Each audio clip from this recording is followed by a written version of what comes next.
The only local news teams taking action for you. KIMA KEPR Action News starts now. Coming up this morning on Action News, we talk a letter sent to Lineage Logistics from Benton County. It says residents have been impacted by the fire for weeks now. Calling it a critical situation, the Board of Commissioners are requesting an urgent response to clean it up.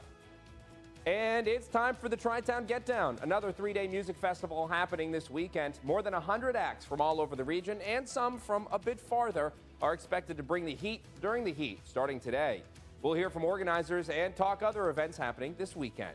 That story and more coming up as you start your day with us right here on Action News.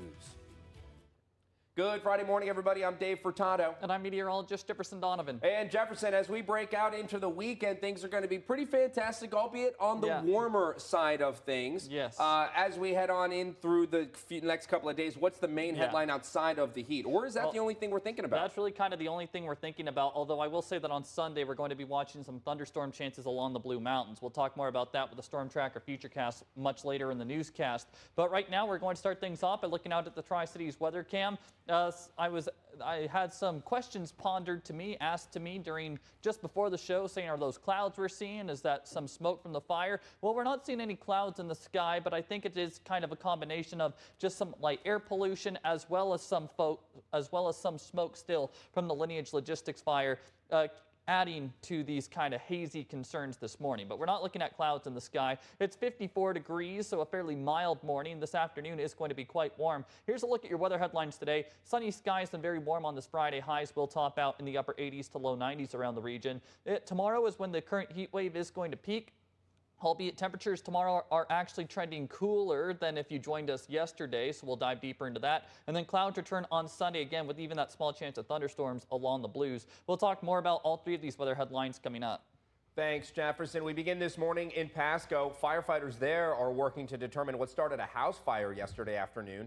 It happened at Robert Wayne Drive and Sandifer Parkway. The fire could be spotted from miles away. Firefighters say no one was injured, but they think the fire could have been started by an electrical issue.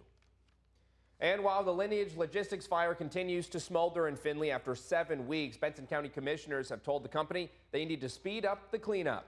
There is a company working to remove the debris along with firefighters because hotspots are still flaring up from time to time, leading to continued negative air quality and health impacts. In a letter to Lineage, the commissioners stressed the need for their help, adding that neighbors want the workers to be at the site 24 hours a day to get it cleaned up and cleared out. An exemption to the county's noise ordinance has been made to accommodate cleanup efforts. The commissioners saying feedback from the community indicates residents would rather deal with the noise than the cleanup taking longer. The letter called the fire tragic and the current situation critical. They urged Lineage Logistics to step up, though the county cannot offer direct help. We have a link to the letter up on our website, KEPRTV.com.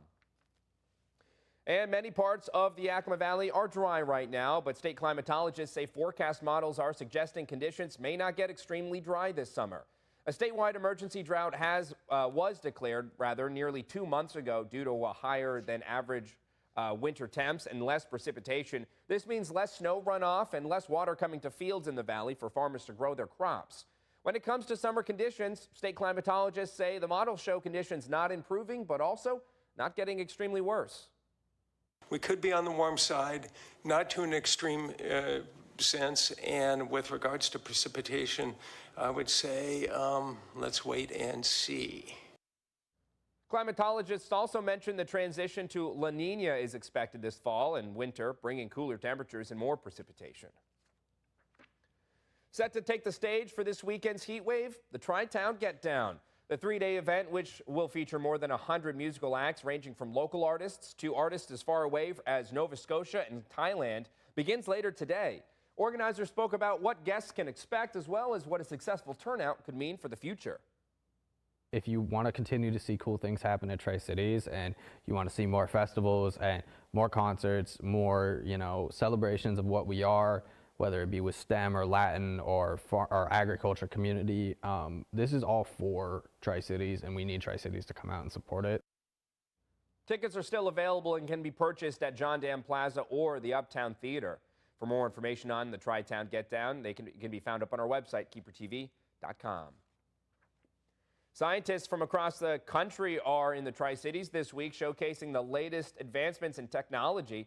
They're here for the 8th annual Techfest at the Pacific Northwest National Laboratory. Organizers tell us the theme of this year's event is AI and its uses in fields such as energy, pharmaceuticals, and robotics. Artificial intelligence is spread across all of the work that we do here, from all the different sciences. We work with our partners, Microsoft, Amazon, and Google, to use their latest technologies and bring those into the research that we do. And all of the novel research that we do here has a significant impact to the local community.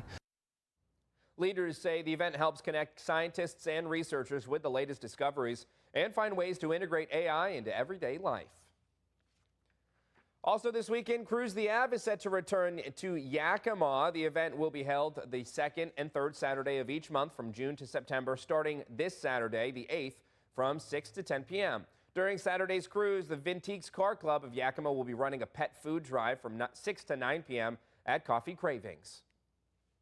We try and do a charitable event on the first cruise night of the year and the last cruise night of the year. They could do cat food, cat litter, toys, beds, pretty much kind of anything that's, pet related.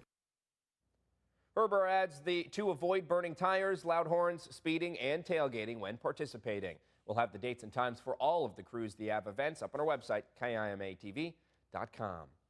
And with that, let's jump right over to meteorologist Jefferson Donovan. You said it was going to be, we already know it's going to be warm, but you said temperatures are trending a little bit cooler as we head into the weekend. Yeah, models took a big shift in the cooler direction yesterday. So yesterday, when we were talking about highs maybe approaching 100 degrees tomorrow, now we're thinking highs just in the low to mid 90s. Still above average for this time of year, but not as hot as we were expecting. And even today, going to be a bit cooler than we were expecting. Instead of low to mid 90s being commonplace around the forecast area, just look for those mid 80s to low 90s. And for this Friday, but everybody's still going to be looking at the sunshine. Clouds are not too far away, though. When we could see those clouds really thicken up, that's straight ahead. Thanks, Jefferson. The time now is 5:07. Coming up on KEPR KIMA this morning, the heat has led to other problems in our area over the last couple of years. Toxic algae. It can make you sick and is deadly to pets, hence the name. In about 2 minutes, we'll talk efforts to prevent it in Moses Lake. But later in the show, we head to Sunnyside, where the City Council rejected a Pride proclamation. It is Pride Month nationally, and the proclamation would have declared it in Sunnyside. We'll hear from the public and council before they split the vote. We're just getting started this hour. There's more news to get to, so stay with us.